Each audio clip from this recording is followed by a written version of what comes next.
La majeure partie des personnes qui arrivent en consultation, sujets malades ou accompagnateurs, ne comprend pas très souvent les termes utilisés par le personnel. Il faut savoir que la guérison commence par l'acceptation de sa situation pathologique. Et il est donc indispensable pour le patient ou son accompagnateur de comprendre et d'assimiler ce qui lui est dit. Dans cet épisode, nous parlerons de la terminologie médicale, de ce qu'elle est, et nous essaierons aussi d'apporter une ou plusieurs solutions qui permettront d'assimiler les termes techniques employés.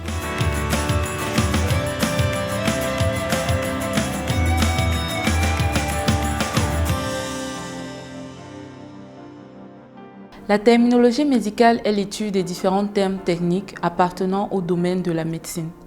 Le fait qu'un sujet malade ou alors son accompagnateur ne comprenne pas le lexique médical employé limite l'implication de cette personne dans son processus vers la guérison. Si vous êtes face à un mot qui vous semble très difficile à comprendre, il y a une règle toute simple que nous proposons dans cet épisode pour pouvoir assimiler ce qui vous est dit. Je continuerai en prenant des exemples sur des mots que vous entendez couramment. Hypotension, hypoglycémie, hypertension, hyperglycémie.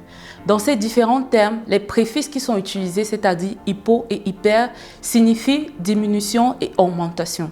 Donc dans hypotension, dans hypoglycémie, ça signifie diminution de la tension et diminution du sucre dans le sang. Et dans hypertension et hyperglycémie, ça renvoie à l'augmentation de la tension et l'augmentation de la quantité de sucre dans le sang. C'est pareil aussi pour le mot anémie qui est assez fréquent. A devant némie signifie manque ou absence. Un autre exemple de mot fréquemment utilisé, bradycardie et tachycardie. Dans ces deux termes, les préfixes brady et tachy signifient respectivement ralentissement et accélération. Et ensuite, le mot cardie signifie rythme cardiaque. Donc quand vous entendrez bradycardie, cela signifie ralentissement du rythme cardiaque et tachycardie signifie accélération du rythme cardiaque. Bien sûr, je tiens à préciser qu'il n'est pas question que vous retenez absolument cette règle et que vous l'appliquez absolument. Ceci est juste une proposition de règles qui vous faciliteront la compréhension des termes utilisés quand vous serez en consultation. Au Cameroun, je parle de ce pays parce que je suis originaire de là. Outre le langage parlé, qui est très difficile à assimiler, les prescriptions et les diagnostics dans les carnets se font manuellement. Et l'écriture n'est pas souvent très lisible. Ici, j'interpelle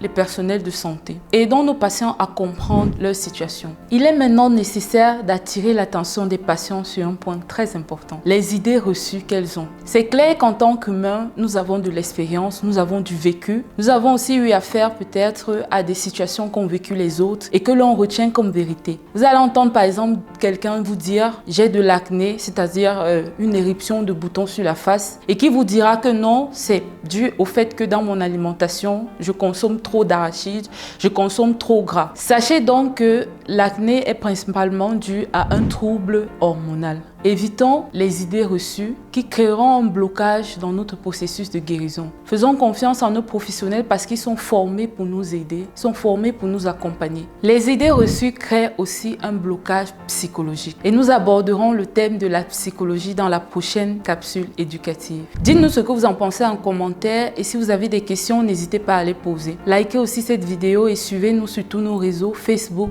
YouTube et Instagram. Vous étiez chez Mofo Doctor pour l'éducation à la santé physique, mentale, mais surtout pour le bien-être. À bientôt.